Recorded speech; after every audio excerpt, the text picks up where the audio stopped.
Hey, everybody. I'm David Bloom with Next TMT here with Matt Smith, the chief evangelist for Akta, a company that is both brand new and has 15-year roots in the business of getting video across the internets, the interwebs, and lots of complex workflow situations and solving those problems. Its roots, it was Envato back in the day, founded by folks like the chairman, Al Perturgut, and CTO, Ostan Harmansi, and then was bought by Google Cloud, where they, I guess, kind of did an internship for a few years there. It didn't really fit, so they came back out and now have launched Akta with Matt, who has been around the industry quite a long time and everything from operations to architecture, speaks often at many industry conferences and events, and he will evangelize. I trust me on that, and I will give him a shot to do it here, specifically talking about what Akta is doing and how it is using, I think, the most important thing, the most impossible to ignore trend that's going on right now is AI. And what it's doing in streaming video is really important, but we hear a lot of blather without a lot of specifics. And I think you are the man with the specifics, Matt. So have at it. Yeah, David, thank you. And I think you've nailed the proverbial nail on the head, hit the nail on the head rather. What AI means to us is AI is first. So we've built an entire platform with Google Gemini at the foundation. That means everything builds on top of that, not a top down where you kind of sprinkle some things into existing workflows. And the reason that matters is that you can do some really interesting paradigm shifting things with video. Now, we'll get into that more in depth, but that means that whether it's BOD syndication or a live signal that we're analyzing and pulling a transcript out of, or whether we're clipping live content, or if AI is monitoring fast channels creation and realizing you're missing pieces, or your next ad break, you're missing a pod or an element of a pod, all that intelligence baked into an overarching platform, we think is what differentiates us from others. And frankly, and we're powering some very, very large and complex workflows with that. So we think that specificity around AI is important for our customers and our prospective customers, as opposed to just sprinkling in as a adjective we use today. Well, now let's talk about, if we want to get specifics. I mean, you've touched on several things that look like they're a real pain in the rear that can be automated intelligently by AI. But can you quantify, for instance, what it means then for savings, for operational improvements in throughput and things like that? Yeah, it's the proverbial more with less, but let me give you some real examples. So one of our largest customers was using, we're using people, video operations teams, to get into a UI and type in 100-word description about a particular piece of content. And that's the way we've done it for several years, of course, but we kind of looked at it from a different angle and said, what if we throw that bucket of clips into an AI workflow and let it generate those descriptions? And lo and behold, it was 99.99% accurate, so that these editors could go in what used to take them 7 minutes for one clip, they could go in 10 minutes and do 30, 50 clips and maybe just adjust verb conjugation here and there. And by the way, I'm They're talking about actually Spanish editors, language. right? They're I mean, actually Matt, editors. And I'm yeah, talking, this right. is Spanish Writers, language, editors. David. Yeah. Yeah, this is in Spanish language, not even in English. So we'll get into that in a second too. AI can do transformational things in terms of translating entire groups of captions and languages with a click, right? It's happening even in the dubbing world, which is tough, but now you've got AI models that are saying, okay, I can take this 3 minute long English spoken word clip and I can change it to Dutch, Spanish, French. It's really, really compelling stuff. Now, internationally, it feels like, I mean, obviously there's vast investments in AI in lots and lots of places, but it also feels like, as much as is going on in the United States, there might actually be much more opportunity in Europe with a very mature broadcasting and television business, parts of Asia, certainly, and never mind, and South America would all feel like really hot areas. Since this is IBC we're talking about, the International Broadcasting Conference, can you quantify where you feel like the big opportunities are right now for ACTA and what you guys do and the stuff that you can bring to the table for people far beyond the United States? No, again, great point, David. And we've had interest, organic interest from media companies, broadcasters, even aggregators of sports content, things that you wouldn't think about, right? There are companies that aggregate dart tournaments and women's volleyball and badminton, things that aren't as top tier as you think, with the NFL, with Major League Soccer, et cetera. But we're bringing those tools to those markets so that they can manage more live feeds with less because AI is sitting there watching it almost as if it was another part of a human or a whole human. So we're seeing that interest. And then to your point, and we're able to say to these companies that, hey, regardless of the spoken language in the broadcast, or regardless of what you're dealing with today, we can help you reach those other audiences. So if you're going to a CTV platform and they want a fast channel or a live channel in a different region, we enable them to do that real seamlessly without thinking about, oh, I got to get two guys sitting in a booth with a Right. microphone watching a broadcast and then speaking in a different language. Boom, problem solved.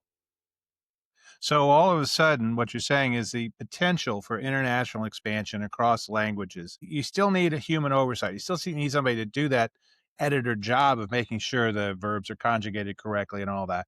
But all of a sudden, it's not coming from whole cloth. It's not a laborious process. It's a boom where it's mostly ready to roll, and you're just sort of checking it through, making sure it's okay, and then you hit published basically, and it's out in the world, and you are all of a sudden in a new territory with new opportunities to monetize and take off. Is that accurate? That's 100% accurate. AI is enabling us to, it's what we all jokingly have talked about for 20 years, the heavy lifting, right? The laborious stuff. It's a great word that you use, whether it's editing or typing in a short description, or whether it's looking at a clip or a set of clips and saying, okay, put these two together, put them on a canvas, socially syndicate it. A lot of this tedious, hey, where's my captions, my 608, my 708 captions file? I really don't need it anymore because now I've got AI to generate a spoken text file or a text transcription of what's been said and what's on the screen because we're doing some vector analysis in the video, right? So it's like, I tell people, it's like going to the gym and you see this, there's 50 machines there and you're like, well, where do I start? Do I do the military press? Do I do the bench press? Do I do legs? Right. Guess what? You can do them all. And AI and ML models are those machines. Now we have to train them on the right content so it performs the right way. But we have that DNA in our core, right? Going back to our time, some of these bigger companies. So now we're bringing these tools to bear in the market, and the reaction has been great. People say, "This is incredible! Like, is this shipping product? 100%, right? This is fantastic. When can I get my hands on this?" So yes, the excitement, David, is tangible, especially for Europe because of the breakdown and the different languages, because it's not as easy a problem to solve as the US.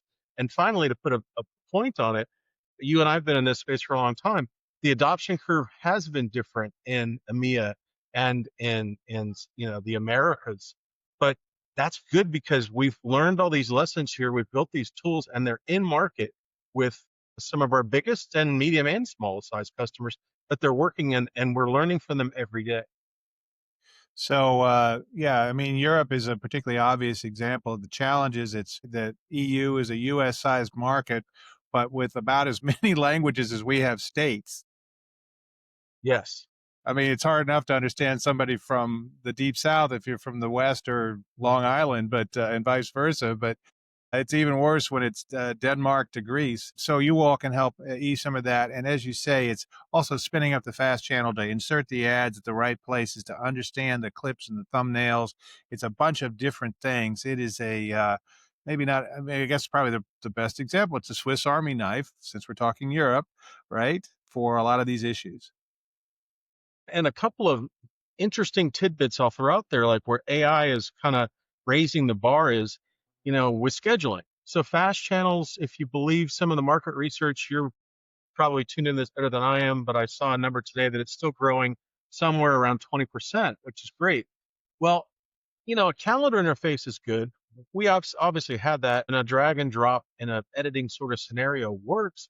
But what if you could prompt AI to say soccer goals, car chase, whatever the term is, you want to build a sub channel, whether it's a pop up or whether it's 24 by 7 by 365. Let AI go and find these clips for you and provide here's one playlist, here's another playlist, here's a third. And then again, you become the editor. You just go in and say, yep, that looks good, publish, right? We believe in a concept that we call human in the middle. AI is going to help us do a lot, and it's going to help organizations be a lot more productive. But it's not the end all be all. It shouldn't be allowed to run rampant. The other thing I wanted to point out, though, another interesting, kind of wrinkle or tidbit is in editing, right? So it used to take, again, we talked about this a second ago, several minutes for someone to go in and look at a piece of content, top and tail it, and then say, okay, this is my clip. AI is doing all that for you now. So now you can simply go in and concatenate things. And by the way, when you get into the title, short description, meta tags, guess what? AI's done all that heavy lifting for you too. So if you've got a weather clip that we've run analysis on, the algorithm saying, I see rain, I see lightning, I see trees blowing, there's wind there. This might be a hurricane. So boom, boom, boom, boom, boom. It's going to plug those tags in, right? Lightning, rain, trees, hurricane. Okay. I'm the editor. I go in and I go, you know what? It's just a really bad straight line windstorm we had in the Bay Area last night. Click. I'm going to take hurricane out, but boom, syndicate that. Now, here's where it gets really interesting. Very common in a lot of workflows today is this snackable video requirement, right? I've got a 16 by 9 piece of content because that's how most of our content's formatted, but I've got maybe two talking heads, or I've got just a piece of content that I want to change aspect ratio to 9 by 16. And then I want those cool pop-up captions, right? To show the spoken word.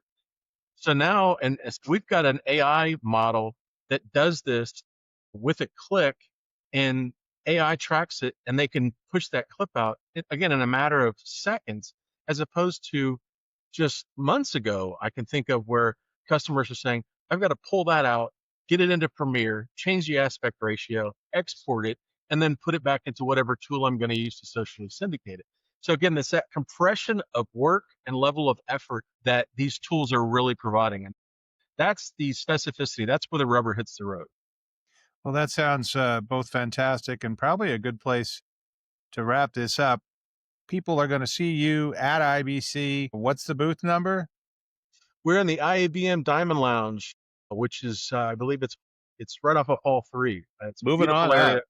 The Yeah, the there's a Diamond there's Lounge. there's a coffee bar, and we've got a meeting room, but it's a beautiful place. IABM does a great job, so we're super excited. That'll be great. And And I look I'll buy you a cup of coffee there.